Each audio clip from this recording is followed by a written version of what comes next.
श्री हरि के विष्णु के अनेक भक्तों में प्रहलाद को उनका प्रिय एवं परम भक्त माना जाता है। जन्म कहा जाता है कि जब प्रहलाद अपनी मां के पेट में था तब उसके चाचा हिरण्याक्ष का भगवान विष्णु के वराह अवतार ने वध कर दिया था। इससे कुंठित होकर उसके पिता हिरण्यकश्यप भगवान ब्रह्मा की तपस्या करने चले गए थे। इसके बाद दैत्य नगरी में हिरण्यकश्यप को ना पाकर देवताओं ने वहां पर आक्रमण कर दिया और उन्होंने दैत्य नगरी पर अधिकार कर लिया। साथ ही उन्होंने हिरण्यकश्यप की पत्नी कयाधु को बंदी बना लिया।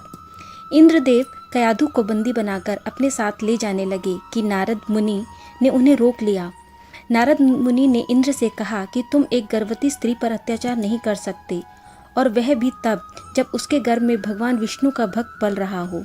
इसके पश्चात नारद मुनि कयाधु को इंद्र के चुंगल से छुड़ाकर अपने आश्रम में ले आए तथा हिरण्यकश्यप की तपस्या पूर्ण होने पर तक उन्होंने उसे अपने आश्रम में ही रखा। इस दौरान नारद मुनि कयाधु को हरि भजन सुनाते व भगवान विष्णु की कथाओं का विस्तार पूर्वक वर्णन करते। नारद मुनि के इन वचनों का सकारात्मक प्रभाव कयाधु के गर्भ में पल रहे अजन्मे प्रहलाद पर भी पड़ रहा था। यही कारण था कि जब उसका जन्म हुआ तब वह विष्णु भक्त बना। प्रहलाद पर अत्याचार। हिरण्यकश्यप ने तपस्या कर भगवान ब्रह्मा से उसे तीनों लोकों में सर्वशक्ति होने का वरदान पाकर जब वह अपने दैत्य नगरी आ गया और शीघ्र ही उसने इंद्र से अपना राज्य वापस प्राप्त कर लिया। उसने स्वयं को भगवान मान लिया। साथ ही उसने प्रजा को भी खुद को भगवान के रूप में पूजने के लिए कहा। उसने घोषणा की यदि उसके अतिरिक्त कोई भी दूसरे भगवान की पूजा करता है तो उसे कारावास अथवा मृत्युदंड की सजा दी जाएगी। एक बार हिरण्यकश्यप ने अपने ही पुत्र प्रहलाद को श्री हरि की भक्ति करते देखा तो वह तिलमिला उठा। उसने अपने पुत्र प्रहलाद को अनेकों प्रकार से समझाया, पर प्रहलाद के मन से श्री हरि के प्रति भक्ति व श्रद्धा भाव को कम नहीं कर पाया। तब क्रोधित होकर उसने अपने सैनिकों को प्रहलाद को मृत्युदंड देने के लिए कहा।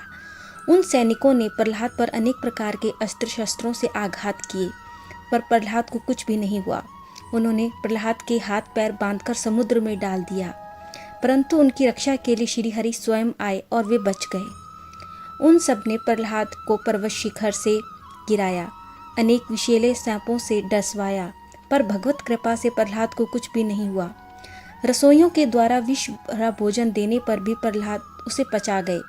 पागल हाथियों के आगे प्रहलाद को छोड़ दिया गया, पर वे भी प्रहलाद की भक्ति की शक्ति के आगे हार गए।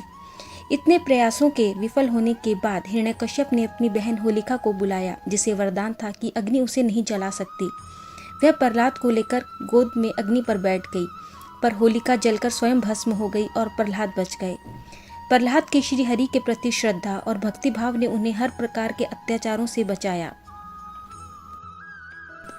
विष्णु का नरसिंह अवतार। कहा जाता है कि होलिका के दहन के पश्चात प्रहलाद को भरी सभा में बुलाया गया और हिरण्यकश्यप ने पूछा कि जिस ईश्वर की तू पूजा करता है वे तेरा ईश्वर कहाँ है? यदि वह सर्वत्र है तो मुझे इस खंबे में क्यों नहीं दिखाई देता?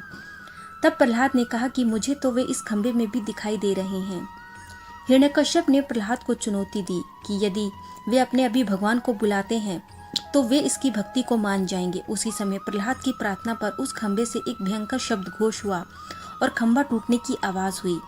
तभी वहां से एक विचित्र प्राणी बाहर निकला, जिसका आधा शरीर सिंह का था और आधा शरीर मनुष्य का। ये था भगवान श्री हरि का नरसिंह अवतार। माना जाता है कि उन्होंने ये अवतार इसलिए लिया था क्योंकि हिरण्यकश्यप ने घोर तपस्या से ये वरदान प्राप्त किया था कि कोई भी उसे अस्त्र से शस्त्र से, ना ही पुरुष न नर न नारी, जमीन या आसमान, दैत्य या भगवान, जमीन या आसमान, ना ही दिन ना ही रात में उसे मार पाए। इसी कारण उन्होंने ये अवतार लिया और अत्याचारी हिरण्यकश्यप का से युद्ध करके भरी सभा में उसका वध किया। कहा जाता है कि जिस समय उन्होंने उसका वध किया उस समय उनका आधा शरीर सिंह का था और आधा शरीर मनुष्य का। ना ही उसे दिन में मारा ना ही रात में, अपितु संध्या के समय मारा। ना ही उसे भूमि पर मारा ना आकाश में, अपितु अपनी गोद में बिठाकर मारा। ना ही किसी अस्त्र से मारा ना ही किसी शस्त्र से, बल्कि अपने नाखूनों से मारा। हिरण्यकश्यप के वध के पश्चात ही नरसिंह रूपी श्री हरि का क्रोध शांत नहीं हुआ। उनके क्रोध के कारण उस सभा में आए ब्रह्मा, इंद्र, शंकर सभी देवगणों ने अंजलि बांधकर भगवान की अलग अलग से स्तुति की, पर भगवान नरसिंह का क्रोध शांत नहीं हुआ। इस पर ब्रह्मा जी ने प्रहलाद से कहा कि भगवान के इस क्रोधित रूप को केवल तुम ही अपनी भक्ति से शांत कर सकते हो। तब प्रहलाद भगवान के समीप जाकर हाथ जोड़कर साष्टांग भूमि पर लेट गए और उनकी स्तुति करने लगे। उनकी स्तुति से भगवान नरसिंह प्रसन्न हुए और उनका क्रोध शांत हुआ। तब भगवान नरसिंह ने प्रहलाद को अपनी गोद में बिठा लिया और कहा, वत्स प्रहलाद, तुम्हारे जैसे एकांत प्रेमी भक्त को यद्यपि किसी वस्तु की अभिलाषा नहीं रहती, परंतु फिर भी तुम मेरी प्रसन्नता के लिए इस लोक में दैत्य अधिपति के समस्त भोग स्वीकार करो। भोग के द्वारा पुण्य कर्मों के फल और पाप का नाश करते हुए समय पर शरीर का त्याग करके समस्त बंधनों से मुक्त होकर तुम मेरे पास आ जाओगे।